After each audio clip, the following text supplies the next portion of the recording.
Assalamualaikum warahmatullahi wabarakatuh. Perkenalkan, nama saya Titan Memori Yuhana dengan NIM 200602110075 dari kelas Biologi A akan mempresentasikan tentang hukum operasi kelamin atau transseksual pada mata kuliah studi fikih. Oke, next. Presentasi saya akan terdiri dari 3 bagian. Yang pertama tentang pendahuluan, berisi latar belakang, rumusan masalah, serta tujuan. Yang kedua tentang pembahasan, berisi pembahasan topik yang sesuai dengan judul. Dan yang terakhir yaitu penutup, berisi kesimpulan dan saran. Next. Oke, tanpa lama-lama lagi, mari kita mulai ke bab 1, pendahuluan. 1.1 Latar belakang. Seiring dengan perkembangan zaman di era globalisasi, terdapat banyak sekali problematika yang kita hadapi. Kejadian dan peristiwa baru pun datang silih berganti akibat penemuan baru dan teknologi maju yang semakin berkembang. Namun, ada satu hal yang tampak menjadi sorotan dari sekian banyak peristiwa dan problematika tersebut, yaitu transseksual. Pada dasarnya, manusia yang lahir dalam keadaan normal memang diciptakan sebagai pria atau wanita. Nah, manusia itu disebut sebagai pria apabila ia dikaruniai alat kelamin zakar atau penis, dan disebut wanita apabila ia mempunyai farj atau vagina. Jenis kelamin ini merupakan takdir yang sudah dituliskan ilahi.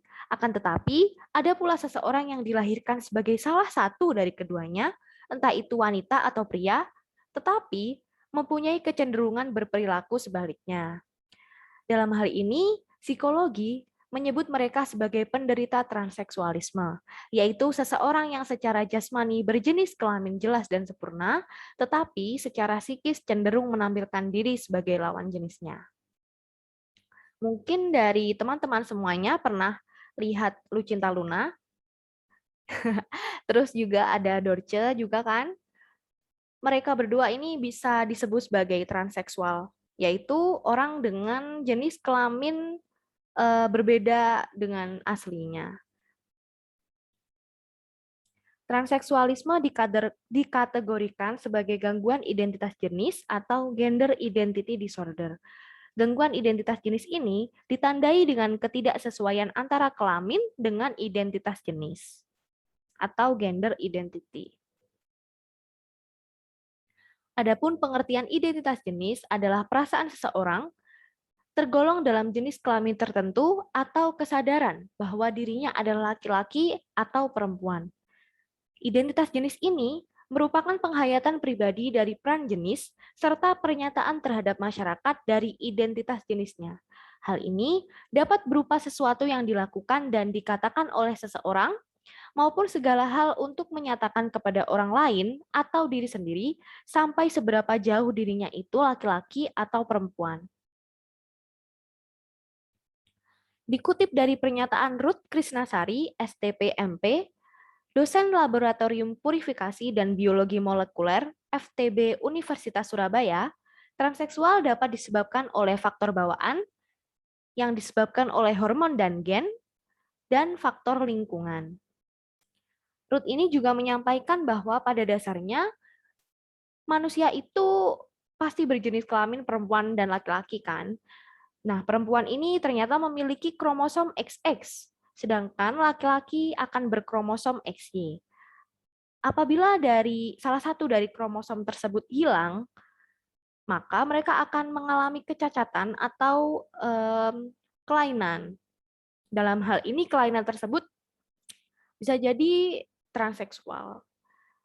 Kemudian pernyataan Ruth itu dikuatkan oleh Tony SPSI MPSI, dosen psikolog sosial Universitas Surabaya yang menyatakan bahwa kecenderungan seseorang menjadi transseksual berasal dari faktor bawaan atau biologis. Pada umumnya, mereka akan merasakan pemberontakan jiwa ketika beranjak remaja, yaitu usia ketika manusia mulai mencari jati diri mereka. Terdapat sedikit perbedaan ya dari Ruth dan Tony, dosen psikologi dan dosen laboratorium purifikasi tadi. Kalau Ruth mengutarakan bahwa transseksual bisa terjadi oleh faktor bawaan dan faktor lingkungan. Sedangkan Tony ini mengatakan bahwa transseksual bisa terjadi dari faktor bawaan. Namun secara garis besar mereka berdua menyatakan pernyataan yang sama. Ternyata selain faktor biologis, terdapat pula faktor lingkungan. Apa sih faktor lingkungan itu? Nah, faktor lingkungan itu dapat menjadi penyebab apabila seseorang berkembang dalam tingkah laku lawan jenisnya. Misalnya, ketika ada seorang laki-laki yang pada saat kecil atau saat usia sebelum puber mereka sering berteman dengan perempuan. Jadi mereka bisa saja mempunyai kecenderungan sebagai perempuan. Di samping itu, pergaulan hidup bersama transseksual juga dapat mempengaruhi mereka.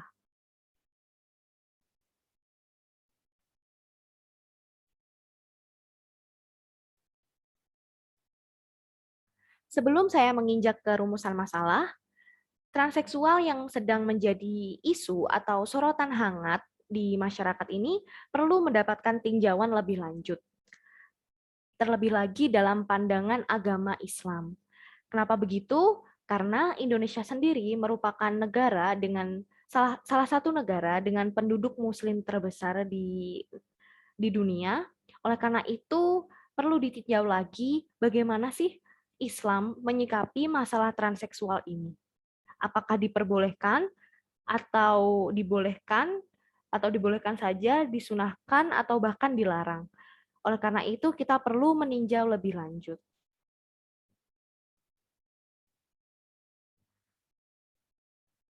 Poin 1.2.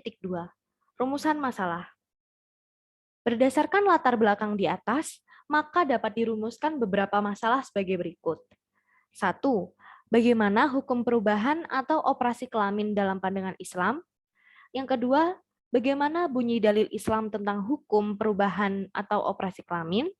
Yang ketiga, apa hal yang mendasari diperbolehkan atau tidaknya perubahan kelamin dalam pandangan Islam? 1.3. Tujuan. Adapun tujuan dibuatnya makalah ini adalah sebagai berikut. Yang pertama, untuk mengetahui hukum perubahan kelamin dalam pandangan Islam. Kedua, untuk mengetahui bunyi dalil Islam tentang hukum perubahan kelamin. Dan yang ketiga, untuk mengetahui hal yang mendasari diperbolehkan atau tidaknya perubahan kelamin dalam pandangan Islam.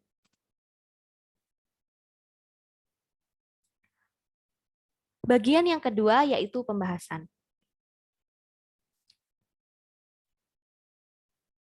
Pembahasan yang pertama yaitu tentang transseksual. Sebenarnya apa sih transseksual itu? Jadi, transseksual adalah bagian dari gangguan identitas jenis atau gender identity disorder. Seorang transseksualis secara jasmani memang mempunyai jenis kelamin yang sempurna, tetapi secara psikis menampilkan dirinya sebagai lawan jenis. Oleh karena itu, banyak transseksualis yang dianggap sebagai orang dengan jenis kelamin yang salah. Seorang transseksual mengalami identitas kelamin atau genotip yang bertentangan dengan wujud tubuh atau fenotip. Sehingga kebanyakan dari mereka menganggap perubahan dan koreksi tubuh merupakan pilihan untuk keluar dari konflik dirinya.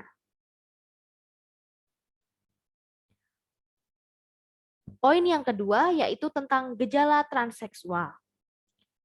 Ada beberapa cara untuk menentukan apakah seseorang mempunyai gangguan transseksual atau identitas jenis ini. Di antaranya, yang pertama, merasa memiliki seksualitas yang berlawanan dengan struktur fisiknya. Yang kedua, keinginan untuk menghilangkan alat kelaminnya dan hidup sebagai lawan jenisnya. Yang ketiga, ia merasa jijik dengan alat kelamin yang dimilikinya. Dan yang keempat, juga yang terakhir, ada perasaan bahwa letak alat kelaminnya bukan pada tempatnya. Nah, ini ada beberapa gejala transseksual yang bisa dialami oleh seseorang. Next. Pembahasan selanjutnya, tentang faktor penyebab transseksual. Meskipun faktor penyebab transseksual ini masih menjadi perdebatan, banyak ahli yang berpendapat bahwa transseksual ini disebabkan oleh faktor biologis atau bawaan, yaitu kelainan secara hormonal dan kromosom, seperti XX dan XY tadi ya, serta faktor lingkungan, seperti trauma masa kecil, perlakuan yang tidak wajar, atau trauma pergaulan seks dengan pacar, suami, maupun istri. Perlakuan yang tidak wajar tersebut misalkan diperlakukan sebagai lawan jenisnya saat masa pubertas. Hal ini juga dapat mempengaruhi mereka menjadi transseksual. Poin yang keempat, hukum dan dalil perubahan kelamin dalam Islam. Dalam Islam nih sejatinya jenis kelamin yang telah ditakdirkan Allah kepada hambanya merupakan suatu karunia yang sangat sempurna. Sehingga tidak dibenarkan bagi hambanya untuk mengubah jenis kelamin yang sudah dikaruniakan tersebut. Dengan demikian, hukum perubahan atau operasi kelamin adalah haram. Dalam membahas hal ini, Islam juga mencantumkan beberapa dalil. Yang pertama yaitu Quran Surat Al-Hujurat ayat 13, yang berarti, hai manusia, sesungguhnya kami menciptakan kamu dari seorang laki-laki dan seorang perempuan dan menjadikan kamu berbangsa-bangsa dan bersuku-suku, supaya kamu saling kenal mengenal. Sesungguhnya orang yang paling mulia di antara kamu di sisi Allah adalah orang yang paling takwa di antara kamu. Sesungguhnya Allah Maha Mengetahui lagi Maha Mengenal. Kemudian ada lagi dalam Quran Surat An-Nisa ayat 119, yang berarti, dan aku benar-benar akan menyesatkan mereka dan akan membangkitkan angan-angan kosong pada mereka dan menyuruh mereka, lalu mereka benar-benar memotongnya. Dan akan aku suruh mereka mengubah ciptaan Allah, lalu mereka benar-benar mengubahnya. Barang siapa yang menjadikan syaitan sebagai pelindung selain Allah, maka sesungguhnya ia menderita kerugian yang nyata. Selain firman Allah tersebut, ada juga hadis yang menjelaskan lebih lanjut, yaitu hadis Nabi yang diriwayatkan Bukhari dan 6 ahli hadis lainnya dari Ibnu Mas'ud. Serta insya Allah nilai hadis ini adalah sahih. Hadis ini berarti Allah mengutuk wanita tukang tato yang meminta tato, yang menghilangkan bulu mata, yang dihilangkan bulu mukanya, dan para wanita yang memotong panggur giginya. Dan semuanya itu dikerjakan dengan maksud untuk kecantikan dengan mengubah ciptaan Allah. Ada juga hadis yang berbunyi seperti ini. Allah mengutuk wanita-wanita yang menyerupai pria dan pria-pria yang menyerupai wanita. Nah, hadis di atas menegaskan bahwa apa yang telah diciptakan oleh Allah tidak boleh dirubah. Hal yang tidak boleh dirubah ini meliputi jenis kelamin, penampilan, fisik, maupun psikis seseorang. Artinya, seorang pria tidak boleh berdandan seperti wanita, pun sebaliknya. Berdasarkan hadis dan firman Allah tersebut, Allah memang sangat menentang dengan keras orang yang mengubah ciptaannya. Hal ini bisa berupa jenis kelamin, penampilan, fisik, atau psikis tadi yang telah disebutkan. Allah juga menentang sekali kan, pria yang berdandan seperti wanita atau wanita yang berdandan seperti pria. Berdandan pun tidak boleh, apalagi sampai mengubah ciptaannya.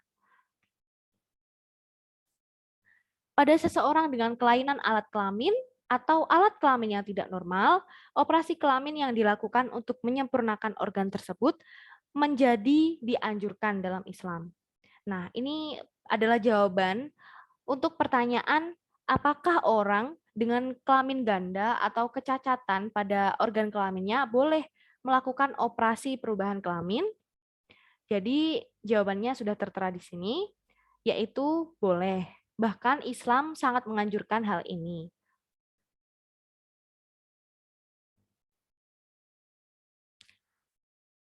Bab yang ketiga yaitu penutup.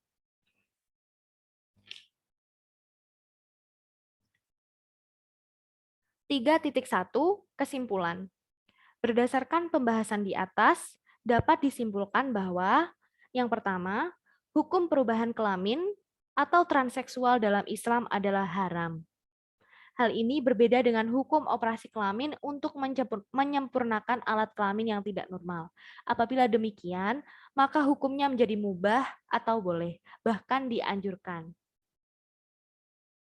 Mengapa demikian? Karena orang yang berkelamin ganda ini berhak memilih dia lebih cenderung sebagai seorang pria atau seorang wanita. Dan untuk memperjelas identitas dirinya juga. Yang kedua, dalil yang menjelaskan hukum perubahan atau operasi kelamin adalah Quran Surat Al-Hujurat ayat 13 dan Quran Surat An-Nisa ayat 119. Terdapat pula hadis yang menjelaskan hal tersebut. Salah satunya, hadis yang diriwayatkan Bukhari dan 6 ahli hadis lainnya dari Ibnu Mas'ud.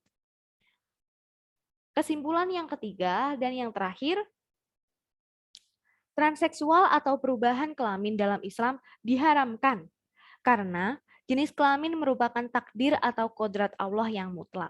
Hal itu adalah karunia Allah yang wajib diterima dan disyukuri, sehingga haram hukumnya menyalahi maupun mengubah kodrat tersebut. Karena Allah adalah sebaik-baik penentu dan Allah adalah satu-satunya zat yang maha adil lagi maha bijaksana. Poin 3.2 tentang saran. Jadi ada beberapa saran mengenai isu transseksual atau transgender tersebut ya. Yang pertama, mengenai isu transgender atau transseksual yang disebabkan oleh faktor biologis. Faktor biologis ini tadi bisa berupa karena hormon atau karena gen. Maka upaya yang dapat dilakukan adalah mengembalikan kecenderungannya sesuai dengan jenis kelamin yang dimilikinya. Tentunya dengan menyeimbangkan kondisi hormonal untuk mendekatkan kecenderungan biologis jenis kelamin. Apabila transseksual atau transgender ini disebabkan oleh faktor biologis, maka upaya atau hal yang dapat dilakukan adalah dengan terapi hormon. Sebenarnya mungkin terdapat banyak cara ya untuk mengupayakan hal ini tidak terjadi, tetapi yang paling umum dilakukan adalah terapi hormon. Oke, jadi seperti itu. Yang kedua, apabila transseksual atau transgender ini disebabkan oleh faktor lingkungan, maka pendekatan keagamaanlah yang perlu dilakukan untuk memberikan pemahaman dan kesadaran dengan cara-cara yang bijak. Kita perlu menggarisbawahi dengan cara-cara yang bijak. Ya, bukan tindakan yang menghakimi, memberikan stigma negatif atau menyudutkan. Jadi hal tersebut harus dihindari. Mengapa? Karena akan memperbesar keinginan mereka untuk berperilaku menyimpang. Sebagaimana yang disampaikan oleh Quraisy Shihab yang mengimbau umat untuk tidak melakukan tindakan sewenang-wenang terhadap kaum LGBT. Karena mereka membutuhkan pertolongan dan pengobatan dari umat. Jadi itu tadi kesimpulan dan sarannya. Karena bab 3 sudah selesai, maka presentasi yang saya kemukakan juga telah selesai. Adapun daftar pustaka yang saya gunakan bisa dilihat di slide ini, bisa dibaca sendiri. Dan sudah. Sekian presentasi dari saya. Apabila ada pertanyaan, bisa disampaikan lewat komentar dengan menyertakan nama dan NIM. Bisa juga dengan langsung menyampaikan komentar saja melalui akun YouTube pribadi. Kurang lebihnya saya minta maaf yang sebesar-besarnya. Akhirul kalam, wassalamualaikum warahmatullahi wabarakatuh. Terima kasih.